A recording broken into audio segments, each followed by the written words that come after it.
حكيت بالفيديو الماضي إن أيام المدرسة كنت شوي مغفل، بس هذا الحكي كان بالابتدائي. لما صرت بالمتوسط والثانوي خلايا مخي صارت تتعامل مع الأشياء أسرع. يعني بطلت غبي؟ لا، لساتني غبي بس أسرع. وحكيت إنه أصحابي كانوا سوريين. كانت بفترة المتوسط والثانوي، كانوا كل أصحابي سوريين لدرجة إنه إجت فترة كنت أحكي المصطلحات بالسوري. كانوا كل أصحابي سوريين لدرجة إني لما أروح على الأردن كنت أطلع بتاكسي ويسألني أنت من وين؟ من سوريا. بهديك الفترة شاركت بكل نشاط ممكن لأي طالب إنه يشارك فيه. كنت مع طلاب النظام، بس اكتشفت إنك لازم تكون متنمر عشان تكون طالب نظام ناجح. كنت مع طلاب الإرشاد، بس لهلأ ما بعرف شو بيعملوا. اشتغلت في المكتبة واشتغلت في المقصف.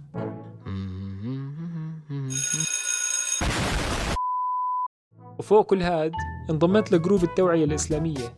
ممكن نحكي إني كنت طالب نشيط أيامها، وكنت كثير أحب النشاطات اللي بعملها لين ما إجا وقت التكريم بنهاية الفصل. والآن مع فقرة تكريم طلاب التوعية الإسلامية. أحمد أبصر شو، محمود شو بعرفني،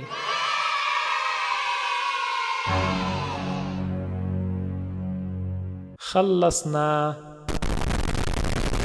ما بحكي إنه شهادة التقدير هي هدفي من الأشياء اللي بعملها، بس ولا حتى تقدير لحاله بدون شهادة مش بكفي. كنت أشتغل بالمقصف ببلاش.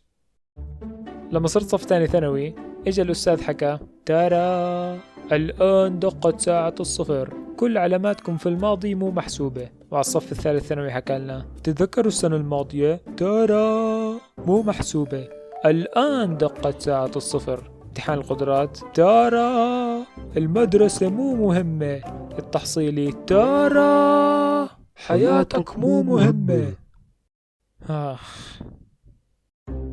كان التأسيس بالإنجليزي بمدرستي مو قوي، فكنت أساعد الأستاذ بتلخيص الكتاب على شكل أسئلة. بنهاية الفصل كانوا الطلاب لسه مو متمكنين من اللغة، فعشان هيك الأستاذ هو بكتب أسئلة الفاينل قرر يسهل على حاله وعلى الطلاب.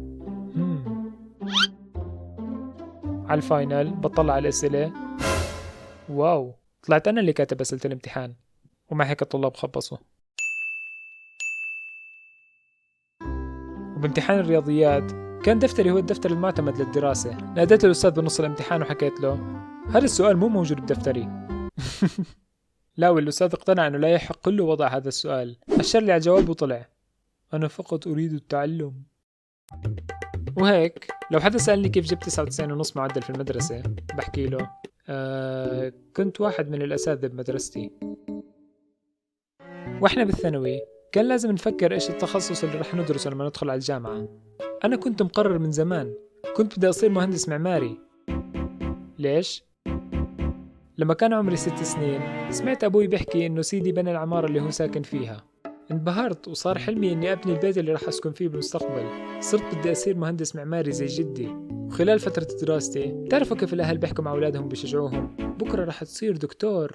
أبوي شاف إني بحب أرسم وحكالي بكرة رح تصير معماري. قبل ما أخلص الثانوي أبوي سألني إيش بدك تدرس بالجامعة؟ قلت له بدي أصير معماري زي جده. بس جدك مو معماري. ناني؟ كيف؟ مو بنى البيت اللي هو ساكن فيه؟ بناه يعني دفع حقه. ناني؟ أول قصة الجامعة خليها لفيديو تاني. احكوا لي إذا بدكم يعني أعمل فيديو عن الجامعة، ومنشوفكم إن شاء الله. باي.